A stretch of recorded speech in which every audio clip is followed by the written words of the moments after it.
Buddy, it's Brian Shannon from AlphaTrends.net. Today is Friday, the 23rd of June, 2017. I hope you had a good week of trading, and it was a good week for equities. The only places that lost ground was oil, which is down 4%, as represented by the USO, and the financials dropped 1.65%. Everything else was pretty much up across the board, including a huge week for the biotechs. So let's take a look at the action and make some sense of it. The S&P 500 is really range bound right now. And if you caught my video on Wednesday, as I've been telling subscribers that, we've been holding above this volume weighted average price from the flush out last month. And that's the bottom range of our area of support that we're seeing right now. And we've got a band of resistance overhead, 244.50 to 245.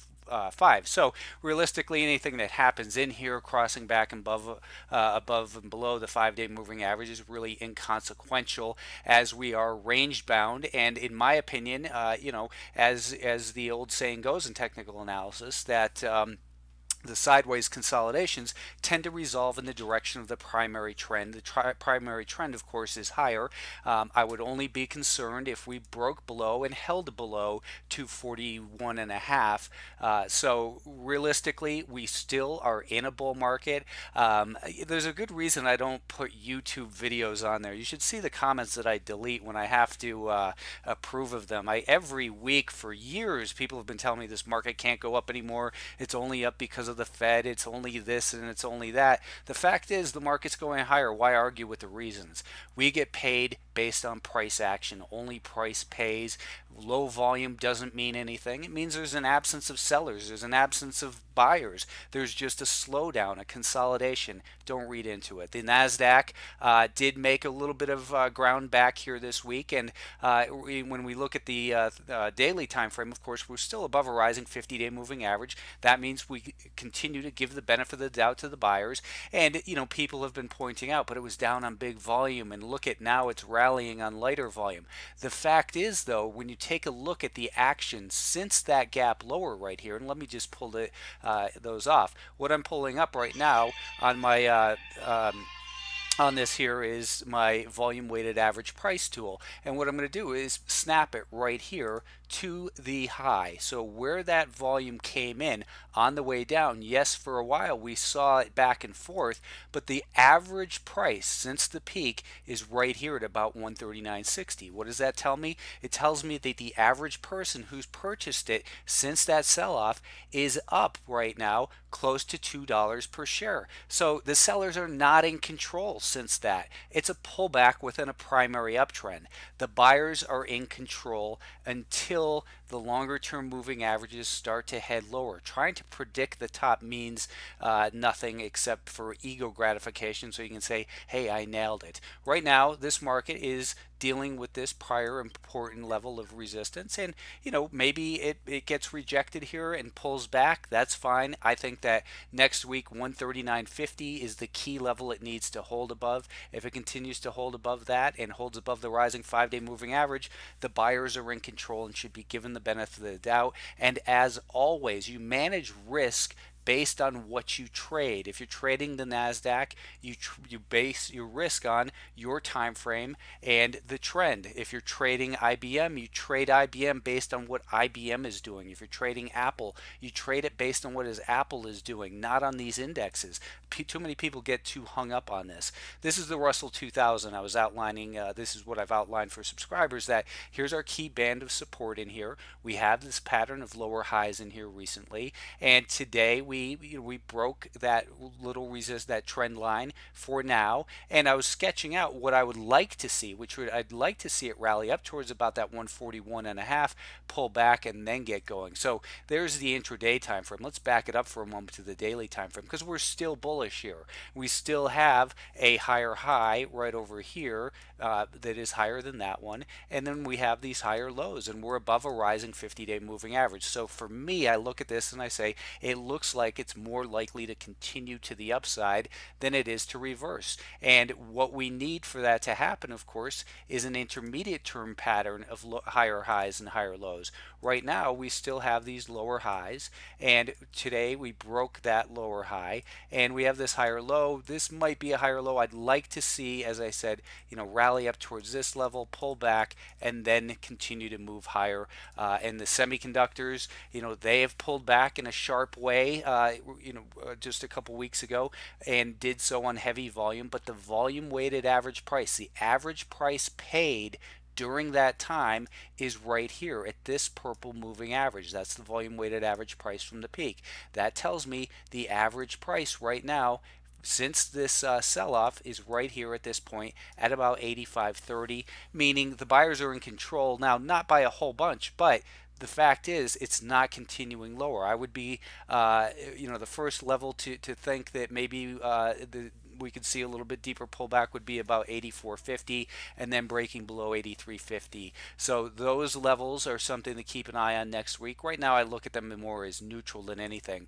The rock star, of course, this week has been the biotechs, and we talk about this every single day in Alpha Trends, and I was very clear that the year-to-date volume weighted average price was when we broke that about a month ago, my next level, I said, this might end up being a bear trap. Let's see how it handles the volume weighted average price from the low, that is in November before the election. That was the low. This ended up being a bear trap. If you don't follow me on Twitter, you only follow me on YouTube, you're missing a ton of information during the week. But from failed moves come fast moves. We saw that this trend line was broken, and on Monday I told subscribers ideally we'd like a pullback, but I don't think you're going to get one. It's time to buy these things, and the buyers are in control. If you take a look at the intraday time frame, the volume weighted average price now that to me makes the most sense, to really keep a closer eye on, is since the event, since the breakout began, which was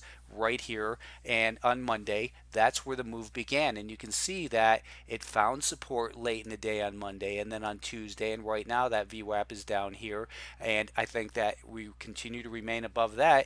You'd have to be a fool to sell it short, in my opinion, thinking that it's up too much, because these markets, when they start to move like this, the biotechs right now, they have a lot of energy built up. This is a major breakout on the weekly time frame. We've spent more than a year underneath this level building energy, and as I've referenced numerous times, the volume weighted average price from the peak were also above. So there's good feeling about the biotechs. Now, it's not going to be every single biotech stock, of course, but the buyers are in control. It's no different than the people who've been trying to short the semiconductors once they broke out over here. That every little pullback, people along the way have said saying they're up too much, etc. I'm not saying this is going to happen with the biotechs, that we're going to see a move like we saw in the semiconductors, but I will say it's possible.